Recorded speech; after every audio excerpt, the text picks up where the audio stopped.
여러분, 안녕하세요. 요즘 이런 느낌 진짜 한 번쯤은 있지 않나요? 집값은 올랐다는데요. 자산도 늘었다는데요. 근데 이상하게 마음은 더 불안해요.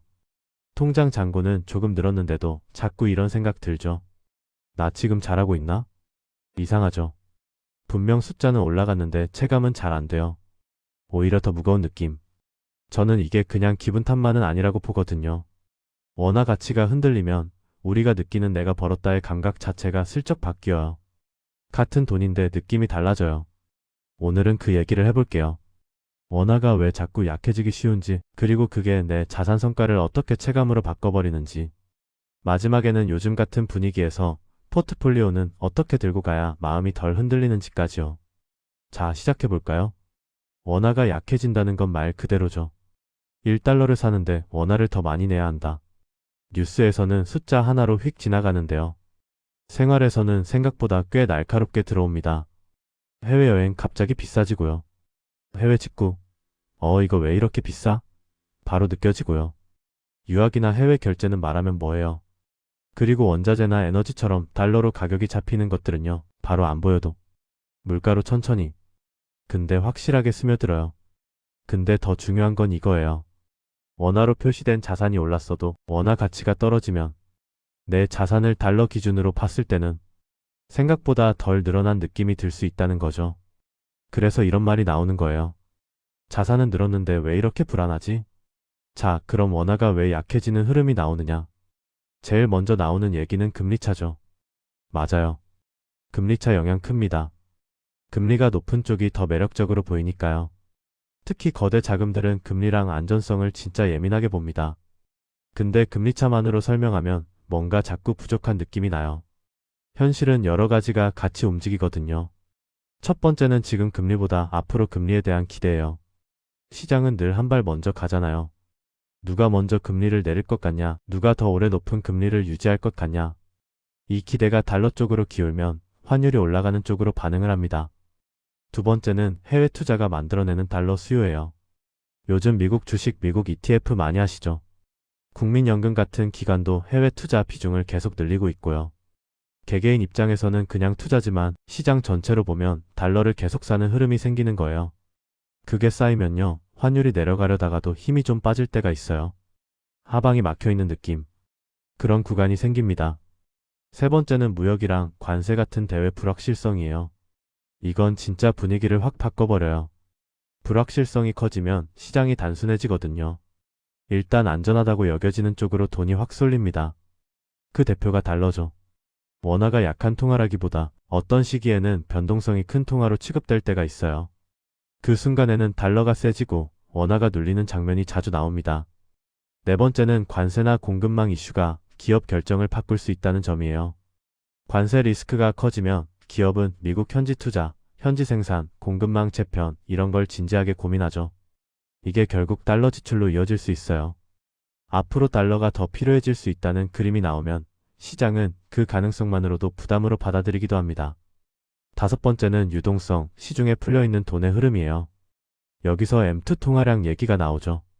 M2가 뭐냐면요. 시중에 돌아다니는 돈을 넓게 잡아보는 지표예요. 현금이나 당장 쓸 수 있는 예금 같은 돈, 그리고 저축성 예금이나 단기 금융상품처럼 조금만 거치면 바로 돈이 되는 것들까지 묶어서 지금 돈이 얼마나 넓게 풀려있나를 보는 겁니다. 나라별로 이 돈의 양이 빠르게 늘어나면 통화의 구매력이 희석되는 쪽으로 압력이 생길 수 있고요. 반대로 상대적으로 덜 늘어난 쪽 통화가 강해지는 힘을 받을 수도 있죠. 물론 환율이 M2 하나로 결정되진 않아요. 금리도 움직이고 심리도 움직이고 자본 흐름도 같이 움직이니까요. 근데 미국과 한국의 유동성 흐름이 서로 다르게 갈 때 환율이 그 차이를 반영하는 장면이 꽤 나옵니다. 자, 이제 이걸 체감으로 연결해 볼게요. 숫자를 몇 개만 놓고 보면 느낌이 확 옵니다. 환율부터 볼게요.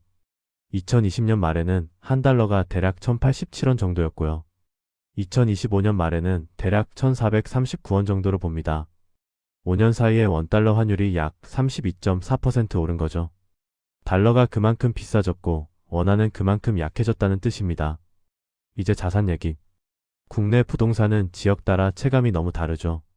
나는 2배 올랐는데요 하는 분도 있고 나는 별로 안 올랐는데요 하는 분도 있어요.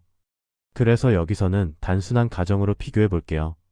서울 아파트가 지난 5년 동안 원화 기준으로 100% 올랐습니다. 그럼 달러 기준으로는 어떻게 보이냐면요. 환율이 32.4% 올랐으니까 달러 기준 최종 수익률은 약 51.1% 정도로 계산됩니다. 같은 두 배라도 달러로 보면 느낌이 확 달라지죠.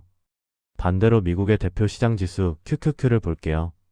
QQQ는 같은 5년의 기간 동안 달러 기준으로 101.7% 올랐고요. 여기에 환율 상승 32.4%까지 합산하면 원화 기준 체감 수익률이 약 167% 정도로 계산됩니다. 여기서 바로 그러면 무조건 미국이다. 이렇게 가면 그건 또 위험합니다. 요즘처럼 환율도 흔들리고 정책도 불확실하고 시장이 하루에도 출렁출렁하는 구간에서는요. 수익률 자체보다 더 중요한 게 있거든요. 내가 끝까지 들고 갈 수 있느냐. 이게 진짜 큽니다. 그래서 질문을 이렇게 바꿔보는 게 훨씬 현실적이에요. 어디에 올인할까가 아니라 어떻게 나눠 들고 가면 덜 흔들릴까? 우리는 한국에서 살죠. 생활비, 대출, 세금, 고정비 다 원화로 나갑니다. 원화 자산을 너무 줄이면 자산 시장이 흔들릴 때 생활 자체가 불안해져요. 근데 또 원화만 들고 있으면 환율이 움직일 때 내 구매력이 통째로 흔들리는 느낌이 커집니다. 그래서 안정적으로 가려면 원화와 달러를 싸움시키는 게 아니라 역할을 나눠주는 게 좋아요. 저는 보통 이렇게 세 바구니로 나눠서 생각합니다. 첫 번째 바구니는 원화로 쓰는 생활 안정 자금이에요. 가까운 시기에 쓸 돈, 생활비, 비상금. 이건 원화로 안전하게 두는 게 마음이 편하죠. 이게 있어야 투자도 덜 흔들립니다. 두 번째 바구니는 달러 기반의 안전 자산이에요. 달러 현금성 자산이나 단기 채권 같은 것들. 이건 크게 벌기 위한 것이라기보다 원화가 약해지는 구간에서 자산 전체가 한쪽으로 쏠리지 않게 잡아주는 역할을 합니다. 세 번째 바구니는 성장 자산이에요. 대표적으로 S&P 500, QQQ 같은 미국 지수도 여기에 들어가고요. 여기는 변동성이 있을 수밖에 없어요. 그래서 앞에 두 바구니가 탄탄할수록 끝까지 들고 가기가 쉬워집니다. 비중을 어떻게 나누느냐? 정답은 없습니다. 대신 기준은 있어요. 원화로 나가는 고정비가 크면 원화 바구니를 더 크게, 투자 기간이 길고 변동성을 감내할 수 있으면 성장 바구니를 좀 더 크게, 내 생활 구조에 맞춰서 비중을 잡아두면 진짜로 덜 흔들려요. 그리고 이것도 꽤 중요합니다. 사람이 흔들릴 때 보면요. 대부분 비중이 무너져서 그래요.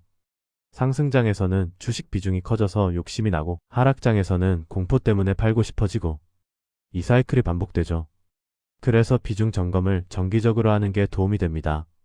반년에 한 번 정도 점검하고 내가 정한 비중에서 너무 벗어났을 때만 조정하고 이런 규칙이 있으면 기분 따라 움직일 가능성이 확 줄어듭니다. 원화가 흔들릴 수 있는 환경에서는요. 내가 원화 표시 자산만 가지고 있다면 불안이 커지기 쉽습니다. 원화 자산과 달러 자산을 나눠서 보유하고 성장 자산과 방어 자산을 분리해두면 시장이 흔들려도 내 일상이 같이 흔들릴 가능성이 줄어듭니다. 여기는 반딧불 벤치입니다. 오늘 얘기 들으시고 내 자산을 원화랑 달러 관점에서 한 번 더 보게 되셨다면 좋아요랑 구독 한번 눌러주세요. 시청해주셔서 감사합니다.